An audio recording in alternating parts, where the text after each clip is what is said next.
আমাদের লক্ষ্য পুরো ছাত্র সমাজ, আমাদের লক্ষ্য যারা তাদের শিক্ষা শেষ করে এই মুহূর্তে তাদের নিশ্চিত কোনো জীবিকার জন্য অপেক্ষা করছেন, চাকরি খুঁজছেন তারা। আমাদের অনুরোধ সমস্ত শিল্পপতিদের কাছে, যারা স্টার্ট আপ করছেন তাদের কাছে, যে পশ্চিমবঙ্গে ভারী শিল্প আনতে গেলে, পশ্চিমবঙ্গে বিনিয়োগ ঠিক করে আনতে গেলে, একটা ইনভেস্টমেন্ট ফ্রেন্ডলি স্টেট তৈরি করতে গেলে আমাদের কি করা উচিত। আমরা মানুষের কাছে আবেদন করছি, সমস্ত মানুষের কাছে, যার যা কিছু বলার আছে, যে কোন জায়গায় কোন জায়গায়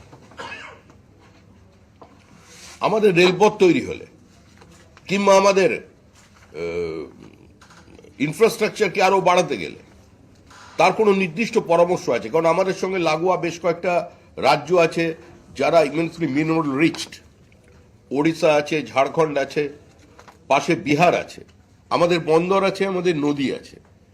এবং এবারের বাজেটে মাননীয় প্রধানমন্ত্রীর নেতৃত্বে যে বাজেট আপনারা দেখেছেন, একটা গ্রোথ ওরিয়েন্টেড ভিশনারি বাজেট, যে বাজেটে ইনফ্রাস্ট্রাকচারের উপরে জোর দেওয়া হয়েছে, যে বাজেটে নতুন ফ্রেট করিডোরের কথা বলা হয়েছে, যে বাজেটে যদি এখানকার রাজ্য সরকার শুধুমাত্র পপুলিজমের রাস্তায় না হেঁটে, কেন্দ্র বিরোধিতার রাস্তায় না হেঁটে, গত 15 বছর যাবৎ কেন্দ্রের সঙ্গে সংঘাতের রাস্তায় না হেঁটে একটা সমন্বয় জায়গায় থাকতেন, তাহলে পশ্চিমবঙ্গের মানুষ আজকে উপকৃত হতো। 13টে এ ধরনের প্রকল্প আছে, জনহিতকর প্রকল্প, যা থেকে শুধুমাত্র বিরোধিতা করবার জন্য, শুধু মোদি বিরোধিতা, কেন্দ্র বিরোধিতা করবার জন্য এই প্রজেক্টগুলোকে বাস্তবে কার্যকর করা হলো না। এবং এই প্রজেক্টের কারণে আজকে সেই বিশ্বকর্মা যোজনাই হোক, আয়ুষ্মান ভারত থেকে শুরু করে, ই শ্রমিক থেকে শুরু করে প্রত্যেক দরিদ্র মানুষ এখানে বঞ্চিত হয়েছেন। তাই আমরা আবেদন করছি আপনাদের মাধ্যমে যে সমাজের সর্বস্তরের মানুষ যাতে তাদের মতামত এখানে জানান।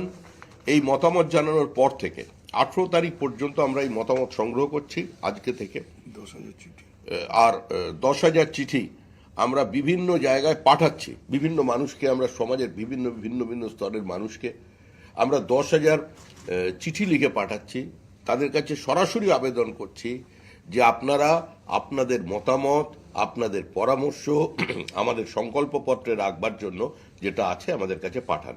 এরপর থেকে এ নিয়ে কাজ আমরা শুরু করব এবং পরবর্তীকালে আশা করা যাচ্ছে যে ফেব্রুয়ারি মাসের শেষেই আমরা এই সংকল্পপত্র সঙ্গে নিয়ে আমরা আমাদের দলীয় কার্যক্রমে প্রত্যেক ক্ষেত্রে মানুষের কাছে যাব। আমরা আবার বলছি, অতীতে আমরা দেখেছি পশ্চিমবঙ্গের রাজনীতিতে একদম শেষ মুহূর্তে ম্যানিফেস্টো তৈরি হতো, পার্টির ইস্তাহার অনেকে দেখতেন না, পার্টির ইস্তাহার শুধুমাত্র মুষ্টিমেয় মানুষের মধ্যে, শুধু দলের কিছু মানুষের মধ্যে, শুধু দলের মধ্যে সীমাবদ্ধ ছিল।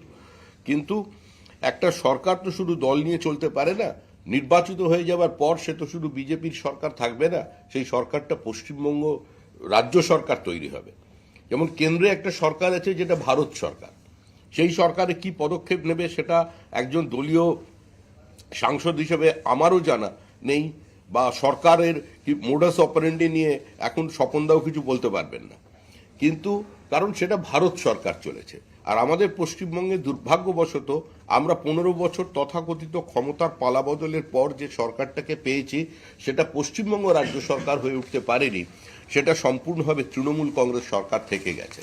যেটা যাতে তৃণমূল বিজেপি সরকার না হয়ে যায়, এটা যাতে পশ্চিমবঙ্গ রাজ্য সরকার হয়, সেই পশ্চিমবঙ্গ রাজ্য সরকার তৈরির লক্ষ্যেই আমাদের এই বিকশিত ভারতের সংকল্পপত্র গ্রহণের অভিযান আজকে থেকে শুরু হচ্ছে।